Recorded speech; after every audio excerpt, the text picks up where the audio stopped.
Hi everyone, I am Shruti Sharma. Welcome you all to my channel ComTudes. This is the fifth tutorial of income tax, and in this tutorial you will understand the concept of previous year, assessment year and exception to this general rule. Start करते हैं हमारा आज का session और समझते हैं कि previous year और असेसमेंट ईयर बेसिकली क्या होता है। अगर हम प्रीवियस ईयर और असेसमेंट ईयर की बात करते हैं, इससे पहले आप लोगों ने दो तरह के ईयर सुने होंगे, राइट? एक होता है कैलेंडर ईयर और एक सुना होगा आपने फाइनेंशियल ईयर। अब अगर हम इन दोनों टाइप ऑफ ईयर्स की बात करते हैं तो आप सबको पता है कि कैलेंडर ईयर स्टार्ट होता है 1 जनवरी को और एंड होता है 31 दिसंबर को। ओके, वेयर एज अगर हम फाइनेंशियल ईयर की बात करते हैं तो फाइनेंशियल ईयर स्टार्ट होता है 1 अप्रैल को और एंड होता है 31 मार्च को। ओके, ये दोनों तरह के ईयर्स आप लोगों ने ऑलमोस्ट सुने ही हुए हैं, बट अब आपके पास 2 और ईयर्स आ गए। वो कौन कौन से हैं? एक है प्रीवियस ईयर और एक है असेसमेंट ईयर। अब आप सोच रहे होंगे कि क्या इन दोनों ईयर्स की भी डेट डिफरेंट होती है क्या, कि ये वाले ईयर्स भी किसी और मंथ को स्टार्ट होते हैं किसी और मंथ पर एंड होते हैं? नहीं, ये जो आपके प्रीवियस ईयर और असेसमेंट ईयर है, सबसे पहली बात तो ये भी आपके 1 अप्रैल को ही स्टार्ट होते हैं और 31 मार्च को ही एंड होते हैं। ठीक है, अब आप सोच रहे होंगे कि इन दोनों तरह के ईयर्स में फिर डिफरेंस क्या होता है। अब इसके नेम पर फोकस करो। पहला क्या है? Previous year. प्रीवियस का मतलब क्या होता है? पिछला, जो बीत चुका, इसको हम बोलते हैं प्रीवियस, जो आपका लास्ट ईयर जिसे हम बोलते हैं। ठीक है, तो अब प्रीवियस ईयर का मतलब क्या होता है? As per income tax act 1961 previous year वो वाला ईयर होता है जिसमें एक पर्सन इनकम अर्न करता है। ओके, फॉर एग्जाम्पल एक पर्सन है मिस्टर जॉन और मान लीजिए ये किसी कॉर्पोरेट सेक्टर में वर्क करता है एज ए मैनेजर। इसको ड्यूरिंग द ईयर, यानी फॉर एग्जाम्पल ये 1 अप्रैल 2020 से लेकर 31 मार्च 2021 के फाइनेंशियल ईयर में वहां पर काम कर रहा है। अब इस साल में मिस्टर जॉन जितना भी पैसा अर्न करेगा, जितना भी इनकम अर्न करेगा एक पर्टिकुलर कंपनी से जहां पर वो काम कर रहा है, तो जिस साल में वो अपनी इनकम कमा रहा है उस साल को हम क्या बोलते हैं? Previous year. Clear? Assessment year क्या होता है? असेसमेंट, आप इसका पहला वर्ड देखो, असेस। असेस मीन्स जानना, उसको इवेलुएट करना। अब असेसमेंट ईयर वो वाला साल होता है जिसमें कमाई हुई इनकम पर टैक्स लगता है, उस ईयर को हम बोलते हैं असेसमेंट ईयर। मीन्स जिस ईयर वो एक पर्टिकुलर पर्सन की जो इनकम है वो असेस की जाती है। असेस क्यों की जाती है? कि देखा जाता है कि प्रीवियस ईयर में उस पर्सन ने कितनी इनकम अर्न करी है और अब उसकी इनकम पर कितनी टैक्स लायबिलिटी बनती है। ठीक है, अब यही वाले एग्जाम्पल को ध्यान से देखो कि मिस्टर जॉन कॉर्पोरेट सेक्टर में काम करते हैं, किसी कंपनी में वो जॉब कर रहा है और उसने ये वाला फाइनेंशियल ईयर 1 अप्रैल 2020 से लेकर 31 मार्च 2021 तक उसने वहां पर काम किया और इस टाइम पीरियड में उसको जितना भी सैलरी मिलेगा, जितना भी वो अर्न करेगा, उस ईयर को हमने क्या बोला है? Previous year. ठीक है, अब इसकी जो इनकम है वो कब असेस होगी? नेक्स्ट ईयर में, यानी इसकी जो इनकम है वो असेस होगी कौन से वाले ईयर में? 1 अप्रैल 2021 से लेकर 31 मार्च 2022 वाला जो टाइम पीरियड होगा वो मिस्टर जॉन के लिए क्या होगा? Assessment year. Assessment year means कि अब उसको इस कमाई हुई इनकम पर यहाँ वाले ईयर में उसे क्या देना पड़ेगा? टैक्स पे करना पड़ेगा। ठीक है, तो प्रीवियस ईयर सिंपल वो वाला ईयर होता है, वो वाला साल होता है जिसमें एक पर्सन इनकम कमाता है। और असेसमेंट ईयर कौन सा होता है? वो वाला साल जिस पर कमाई हुई इनकम पर टैक्स लगता है, उस ईयर को हम क्या बोलते हैं? Assessment year. जब हमने डायरेक्ट टैक्स समझा था तो डायरेक्ट टैक्स में मैंने आपको समझाया था कि डायरेक्ट टैक्स के केस में कभी भी जो एक पर्सन होता है वो ऑन द स्पॉट टैक्स नहीं पे करता। पहले वो एक साल पूरा इनकम कमाता है, जब उसका वो एक ईयर कंप्लीट हो जाता है तो वो नेक्स्ट ईयर उस अपनी कमाई हुई इनकम पर टैक्स पे करता है। तो जिस साल में वो पर्टिकुलर पर्सन इनकम अर्न कर रहा है उस ईयर को हम बोलते हैं प्रीवियस ईयर। और फिर जिस ईयर वो अपनी कमाई हुई इनकम पर टैक्स पे करेगा, यानी वो वाला ईयर जिसपे उसकी इनकम असेस होती है और टैक्स्ड होती है, उस ईयर को हम क्या बोलते हैं? Assessment year. फाइन। अब आपने एक बात ध्यान रखनी है कि हमेशा हम बोलते हैं कि प्रीवियस ईयर 1 अप्रैल से लेकर 31 मार्च को ही होता है, लेकिन फॉर एग्जाम्पल अगर किसी पर्सन ने जो अपना बिजनेस है से वो 1 अक्टूबर को स्टार्ट करता है, तो उस पर्सन के लिए प्रीवियस ईयर कौन सा होगा? 1 अक्टूबर से लेकर 31 मार्च तक का। ठीक है, तो जनरली जो आपका फाइनेंशियल ईयर और प्रीवियस ईयर होता है वो सेम ही होता है, लेकिन अगर किसी पर्सन ने अपना जो बिजनेस या प्रोफेशन है वो मिड ऑफ द ईयर में स्टार्ट किया होगा, तो उस पर्टिकुलर पर्सन का जो प्रीवियस ईयर होगा वो उसी डेट से काउंट होगा जिस डेट को उसने अपना बिजनेस या प्रोफेशन जो है वो कंटिन्यू किया हो। ठीक है, क्लियर? आई होप आपको प्रीवियस ईयर और असेसमेंट ईयर का कॉन्सेप्ट समझ में आ गया होगा। अब इसे समझते हैं। यहाँ पर इसमें प्रीवियस ईयर की डेफिनेशन बता रखी है। प्रीवियस ईयर को डिफाइन किया गया है सेक्शन 3 में। अब इसमें क्या लिखा है इसको समझते हैं। As per the income tax law, the income earned in current year is taxable in the next year. कि आपका जो इनकम टैक्स लॉ है वो क्या कहता है कि जो हम करंट ईयर में इनकम अर्न कर रहे हैं वो टैक्सेबल कौन सी ईयर में होती है? नेक्स्ट ईयर में होती है। हमने पढ़ा था डायरेक्ट टैक्स के केस में कि डायरेक्ट टैक्स के केस में हम कभी भी ऑन द स्पॉट टैक्स नहीं पे करते कि अगर आज आपके एम्प्लॉयर ने आपको सैलरी पे किया है तो आज ही आप उसको जाकर टैक्स पे कराओगे गवर्नमेंट को, ऐसे नहीं होता। हम पूरा 1 साल इनकम अच्छे से अर्न करते हैं, फिर जिस साल हम उसे अर्न कर रहे हैं वो है आपका प्रीवियस ईयर, और फिर नेक्स्ट ईयर जब आपकी कमाई हुई इनकम पर टैक्स लगेगा तो जिस साल आप टैक्स पे करेंगे वो क्या होगा? आपका असेसमेंट ईयर। ठीक है, now the year in which income is earn is known as the previous year. In layman language, the current financial year is known as the previous year. The financial year starts from 1st April and ends on 31st March of the next year. For instance, आपको यहाँ example दे रखा है कि for the salary income earned from 1st April 2020 to 31st March 2021, the previous year would be 2020 to 2021. कि अगर एक person ने 2020 से लेकर 2021 के बीच में अगर उसने सैलरी से इनकम अर्न करी है तो इस पर्टिकुलर पर्सन के लिए प्रीवियस ईयर कौन सा होगा? 2020 टू 2021 वाला ईयर जो है उसके लिए प्रीवियस ईयर होगा। फाइन। नेक्स्ट आता है आपके पास असेसमेंट ईयर। अब असेसमेंट ईयर को डिफाइन किया गया है सेक्शन 2 सबसेक्शन 9 में। Now, the year in which assessee's income is assessed is known as the assessment year. वो वाला ईयर जिसमें असेसी की इनकम को असेस किया जाता है ये देखने के लिए कि उस पर्टिकुलर पर्सन की कितनी टैक्स लायबिलिटी बनती है, यानी उसने कितना टैक्स पे करना है, तो उस साल को हम क्या बोलते हैं या उस ईयर को हम क्या बोलते हैं? Assessment year. The period for assessment year starts from 1st April and ends on 31st March of the next year. An assessee is liable to pay tax on the income of the previous year during the following financial year, that is assessment year. यानी ये आपका assessment year है, for example ये आपका previous year है।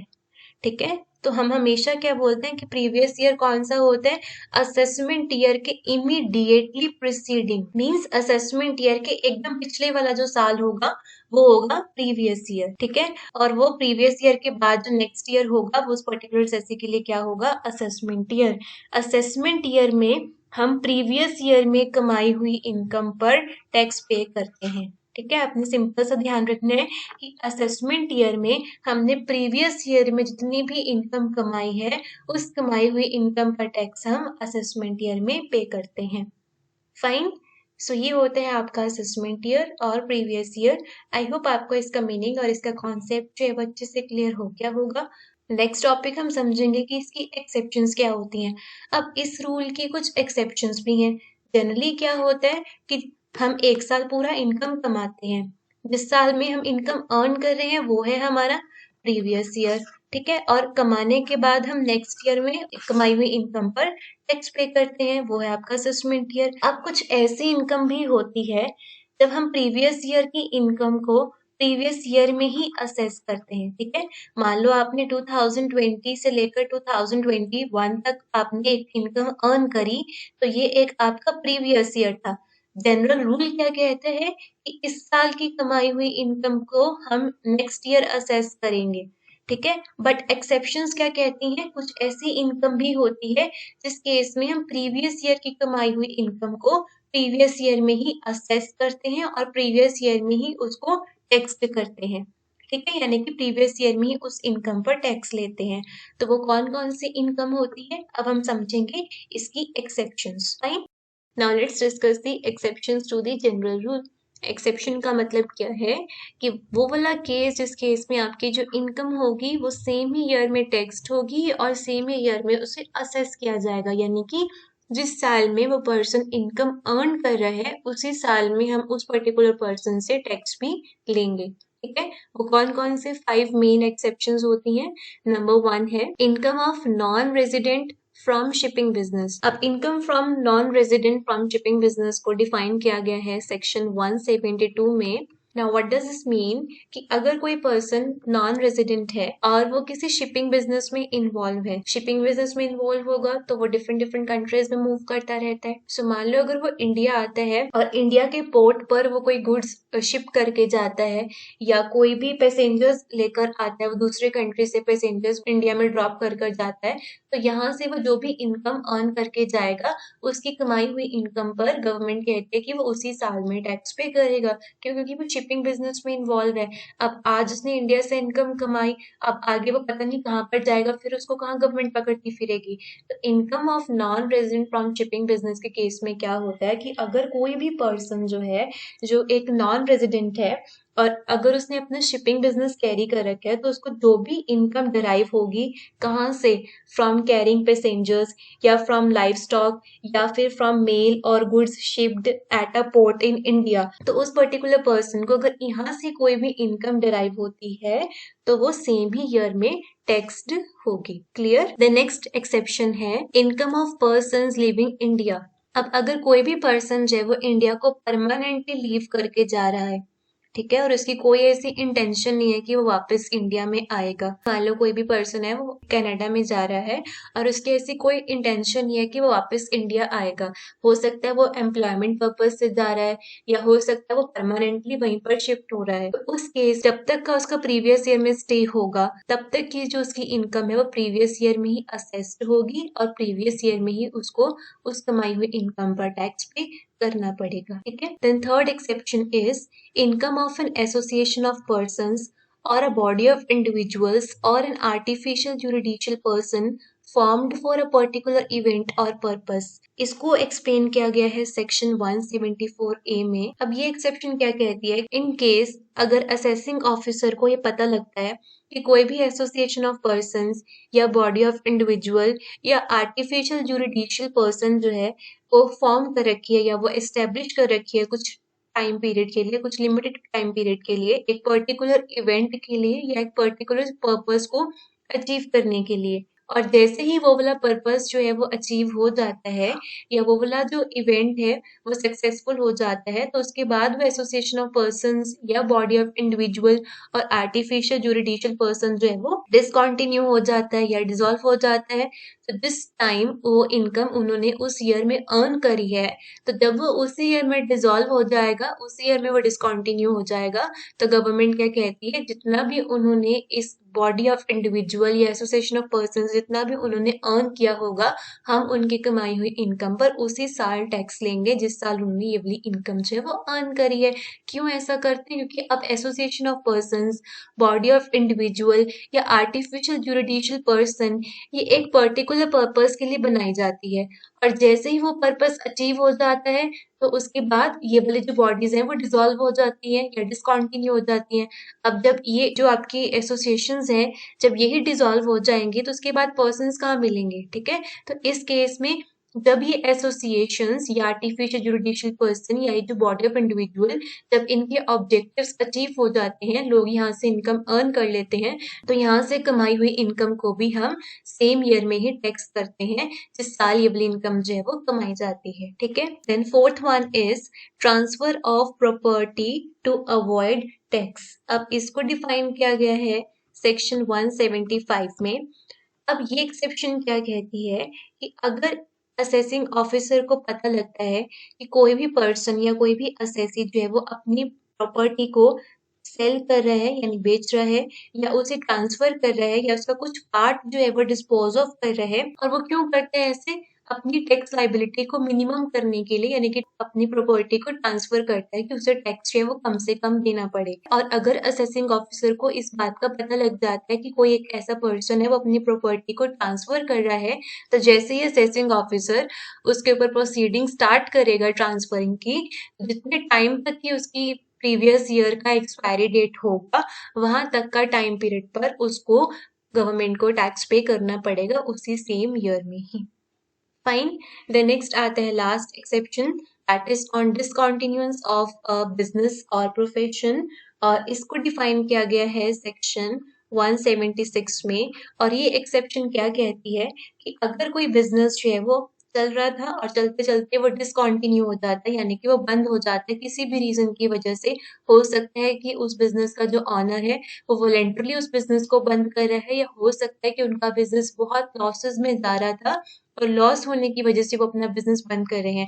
तो अगर कोई भी बिजनेस या कोई भी प्रोफेशन वो डिसकंटिन्यू हो जाता है, तो जितना भी उन्होंने उस प्रीवियस ईयर में अर्न किया होगा, गवर्नमेंट उनसे उसी ईयर में टैक्स लेगी, क्योंकि फिर अगर बिजनेस बंद हो जाएगा तो फिर गवर्नमेंट कहाँ से ऑनर को पकड़ती फिरेगी। ठीक है। तो जब बिजनेस और प्रोफेशन डिसकंटिन्यू होगा तो उसी टाइम उन्होंने डिसकंटिन्यूएंस से पहले पहले तो जितना भी पैसा अर्न किया होगा उस प्रीवियस ईयर में, उन्हें उसी इनकम के ऊपर गवर्नमेंट को टैक्स पे करना पड़ता है।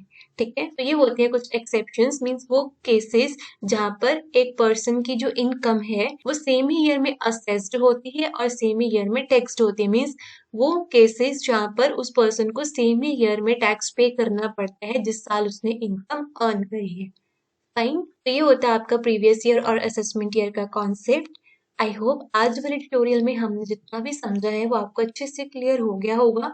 And still if you have any doubt और any query, you can ask your doubts और your queries in the comment section box below. Fine.